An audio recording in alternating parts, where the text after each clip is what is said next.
331 telecommunications consultants India limited TCIL 2022 నుండి 23 ఆర్థిక సంవత్సరానికి ప్రభుత్వానికి ఎంత రూపాయల డివిడెండ్ చెల్లించింది? Telecommunications consultants India limited TCIL 2022 నుండి 23 ఆర్థిక సంవత్సరానికి గాను ప్రభుత్వానికి 14.20 కోట్ల రూపాయల డివిడెండ్ను చెల్లించింది. దాని ప్రారంభం నుండి TCIL స్థిరంగా లాభాలను ఆర్జించే కంపెనీ. ఇది ఇప్పటివరకు 2022 నుండి 23 ఆర్థిక సంవత్సరం వరకు ప్రభుత్వానికి 294.19 కోట్ల రూపాయలు డివిడెండ్ను చెల్లించింది. డివిడెండ్ ప్రభుత్వం ఈక్విటీలో రూ. 0.3 కోట్ల తొలి పెట్టుబడిపై ఉంటుంది. 2015 నుండి 16లో రూ. 1.16 కోట్లను మరింతగా చేర్చారు.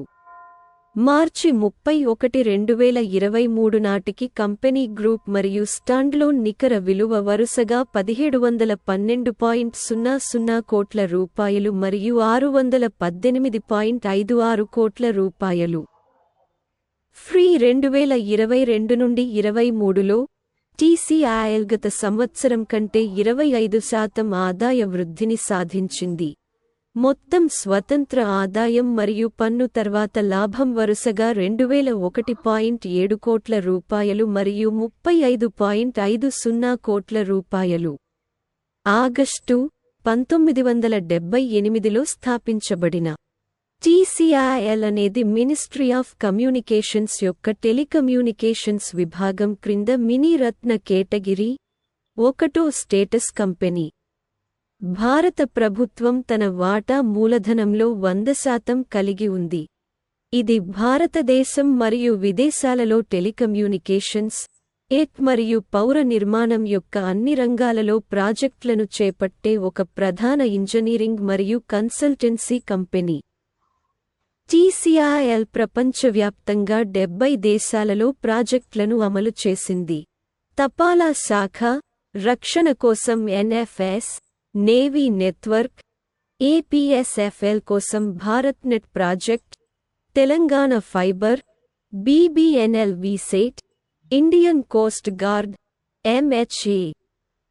రాష్ట్ర పోలీసుల కోసం CCTV నిఘా ప్రాజెక్టుల కోసం భారత ప్రభుత్వ ప్రతిష్టాత్మకమైన గ్రామీణ ICT ప్రాజెక్టులను కంపెనీ కూడా అమలు చేస్తోంది.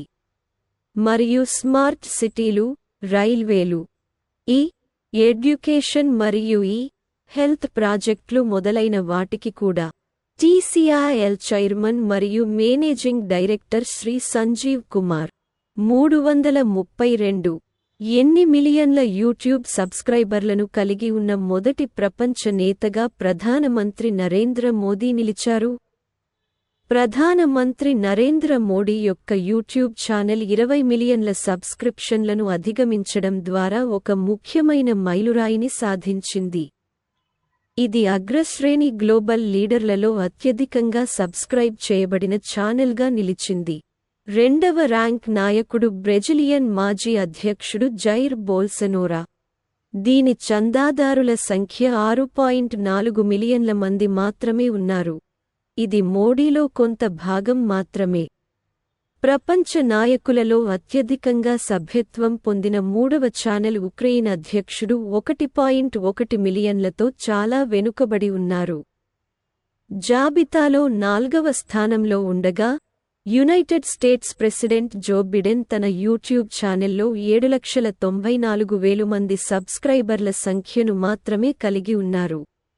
అంతేకాకుండా వీక్షణల విషయానికి వస్తే డిసెంబర్ 2023లో ఆకట్టుకునే 2.24 బిలియన్ వీక్షణలను నమోదు చేస్తూ మోడీ ఛానెల్ ఆధిపత్యాన్ని కొనసాగిస్తోంది. ఈ సంఖ్య ప్రపంచవ్యాప్తంగా రెండవ అత్యధిక వీక్షణలను కలిగి ఉన్న జెలెన్స్కీ కంటే 43 రెట్లు ఎక్కువ. అత్యధిక యూట్యూబ్ సబ్స్క్రైబర్లను కలిగి ఉన్న మరికొందరు ప్రపంచ నాయకులు టర్కీకి చెందిన రెసెప్ తయిప్ ఎర్డోగాన్ 4,19,000 మంది సబ్స్క్రైబర్లు. ఫ్రాన్స్కు చెందిన ఇమ్మాన్యుయేల్ మాక్రాన్ 3,16,000 మంది సబ్స్క్రైబర్లు. అర్జెంటీనాకు చెందిన అల్బెర్టో ఫెర్నాండెజ్ 81,200 మంది సబ్స్క్రైబర్లు మరియు జస్ట్ 60 చందాదారులు. కెనడాకు చెందిన జస్ట్ 60 PM మోడీ యొక్క యూట్యూబ్ ఛానెల్ ఫిబ్రవరి 2022లో 10 మిలియన్ల సబ్స్క్రైబర్లను దాటింది. 333 కుడంకుళం అణు కర్మాగారం యొక్క భవిష్యత్తు విద్యుత్ యూనిట్ల నిర్మాణంపై భారతదేశం మరియు రష్యా ఒప్పందాలపై సంతకాలు చేశాయి. కూడంకుళం అణు కర్మాగారం ఏ రాష్ట్రంలో ఉంది? కుడంకుళం అణు విద్యుత్ ప్లాంట్ యొక్క భవిష్యత్తు విద్యుత్ ఉత్పత్తి యూనిట్ల నిర్మాణానికి సంబంధించిన కొన్ని చాలా ముఖ్యమైన ఒప్పందాలపై భారతదేశం మరియు రష్యా సంతకాలు చేశాయి. రష్యా సాంకేతిక సహకారంతో భారతదేశంలోనే అతిపెద్దదైన కూడంకుళం అణు విద్యుత్ కేంద్రం తమిళనాడులో నిర్మిస్తున్నారు. నిర్మాణం మార్చి 2002లో ప్రారంభమైంది. ఫిబ్రవరి 2016 నుండి కుడంకుళం ఎన్పీపీ యొక్క మొదటి పవర్ యూనిట్ దాని డిజైన్ సామర్థ్యం 1000 మెగావాట్లుతో స్థిరంగా పనిచేస్తోంది. ప్లాంట్ 2027లో పూర్తి సామర్థ్యంతో పనిచేయడం ప్రారంభిస్తుందని భావిస్తున్నారు. ఇటీవల భారతదేశం ఇతర దేశాలతో అవగాహన ఒప్పందాలపై సంతకం చేసింది. వ్యవసాయ ఆధునీకరణ కోసం కెన్యాకు భారతదేశం $250 లక్షల లైన్ ఆఫ్ క్రెడిట్ని అందిస్తుంది. డైనమిక్ స్టార్టప్ పర్యావరణ వ్యవస్థలను అనుసంధానించడానికి భారతదేశం మరియు యుఎస్ ఎంఓయుపై సంతకం చేశాయి. భారతదేశం మరియు యుఏఈ విద్యా సంబంధాలను బలోపేతం చేయడానికి అవగాహన ఒప్పందంపై సంతకం చేశాయి. సెమీకండక్టర్ సరఫరా గొలుసుపై భారతదేశం మరియు జపాన్ మధ్య ఒప్పందాన్ని క్యాబినెట్ ఆమోదించింది. రక్షణ సహకారం కోసం 5 సంవత్సరాల రోడ్మ్యాప్పై భారతదేశం మరియు టాంజానియా అంగీకరించాయి. 334 రాష్ట్రంలో పార్సిళ్లను తీసుకువెళ్లేందుకు నమ్మ కార్గో బ్రాండ్ పేరుతో లాజిస్టిక్స్ వ్యాపారాన్ని ప్రారంభించిన రాష్ట్ర రహదారి రవాణా ఏది? కర్ణాటక రాష్ట్ర రోడ్డు రవాణా సంస్థ కేఎస్ఆర్టీసీ.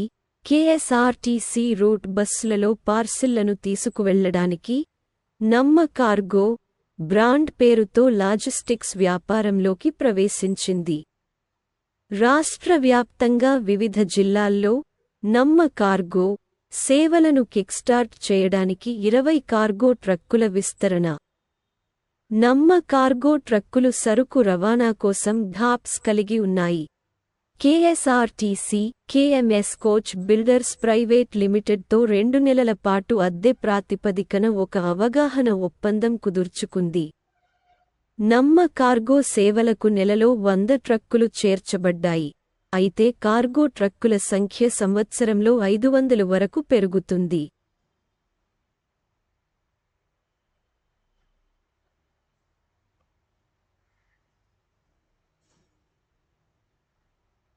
బెంగళూరు నగరంలోని పీణ్యలోని బసవేశ్వర బస్ స్టేషన్ను కార్గో ట్రక్కుల నిర్వహణ మరియు నిర్వహణ కోసం డిపోగా వినియోగిస్తారు.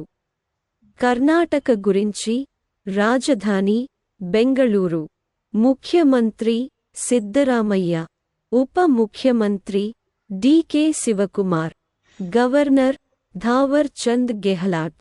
335 ఉత్తరప్రదేశ్లోని అయోధ్య రైల్వే జంక్షన్ అధికారికంగా పేరు మార్చబడింది. ఉత్తరప్రదేశ్లోని అయోధ్య రైల్వే జంక్షన్ అధికారికంగా అయోధ్య ధామ్ జంక్షన్గా పేరు మార్చబడింది. జనవరి 22న ఎంతో ఆసక్తిగా ఎదురుచూస్తున్న రామ మందిరంలో జరిగే పవిత్రోత్సవానికి ముందు డిసెంబర్ 30న అయోధ్యలో తిరిగి అభివృద్ధి చేయబడిన స్టేషన్ను ప్రధాని మోదీ ప్రారంభించనున్నారు. అయోధ్య ధామ్ రైల్వే స్టేషన్ 3 దశల్లో అభివృద్ధి చెందుతోంది. మొదటి దశ విజయవంతంగా పూర్తయింది. మొత్తం ఇండియన్ రూపీ 430 కోట్లతో ఈ స్టేషన్ 1,00,000 మంది ప్రయాణికులకు వసతి కల్పించేలా రూపొందించబడింది. దీని వాస్తుశిల్పం సాంప్రదాయ భారతీయ ఆలయ వాస్తుశిల్పం యొక్క సౌందర్యంతో ఆధునిక పరిష్కారాలను మిళితం చేస్తుంది. ఈ స్టేషన్ సాధారణ రైల్వే స్టేషన్లకు మించిన చక్కటి ప్రణాళికాబద్ధమైన సౌకర్యాల కోసం ప్రత్యేకంగా నిలుస్తుంది. శిశువుల కోసం శిశు సంరక్షణ గది మరియు ప్రథమ చికిత్స కోసం ప్రత్యేక జబ్బుపడిన గది వంటి సేవలపై ప్రత్యేక శ్రద్ధ ఉంటుంది. స్టేషన్లో ప్రయాణీకుల సౌకర్యాల డెస్క్, టూరిస్ట్ ఇన్ఫర్మేషన్ సెంటర్ మరియు దేశంలోనే అతిపెద్ద కాన్కోర్స్ కూడా ఉన్నాయి. 3 దశలు పూర్తయిన తర్వాత మొదటి అంతస్తు దేశంలోని అతిపెద్ద కాన్కోర్స్కు ఆతిథ్యం ఇస్తుంది. ఇది ఆకట్టుకునే 7200 చదరపు మీటర్ల విస్తీర్ణంలో ఉంటుంది. మీరు ఫుడ్ ప్లాజా, వెయిటింగ్ హాల్, టాయిలెట్లు, డ్రింకింగ్ వాటర్ స్టేషన్లు, ఎస్కలేటర్లు, లిఫ్టులు, స్టాఫ్ రూమ్లు, షాపులు, వెయిటింగ్ రూమ్లు మరియు ఎంట్రీ ఫుట్ బ్రిడ్జ్ వంటి అదనపు సౌకర్యాలను కనుగొంటారు. మధ్య అంతస్తులో రిటైరింగ్ రూమ్లు, డార్మిటరీలు, లాడ్జింగ్ రూమ్లు మరియు స్టేషన్ సిబ్బందికి ఖాళీలు వంటి వివిధ సౌకర్యాలు ఉన్నాయి.